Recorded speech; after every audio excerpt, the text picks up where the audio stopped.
হযরত আলকামাকে ধরতে গেছে আগুনের মধ্যে নিক্ষেপ করার জন্য।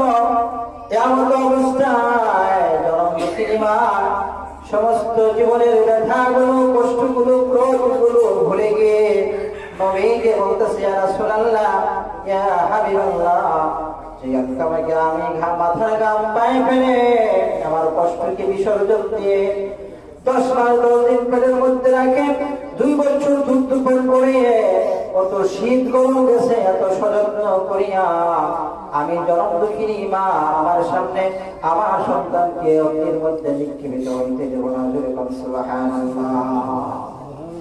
আল্লাহ বলেন, মা গো মাফ করে দিলেন না। আলকামারে দুনিয়ার আগুনে পোড়াইল, এটা সহ্য করতে পারলেন না, পরে মাফ করে দিলেন। শুনে রাখেন মা, এই দুনিয়ার আগুনের চাইতে 70 গুণ কঠিন হবে জাহান্নামের আগুন। কিতাবের মধ্যে লেখে, আলকামা রাদিয়াল্লাহু তাআলা আনহুকে যখন মা ক্ষমা করে দিল, সাথে সাথে আলকামা রাদিয়াল্লাহু তাআলা জবান দিয়ে অটোমেটিক্যালি হইতে লাগলো, লা ইলাহা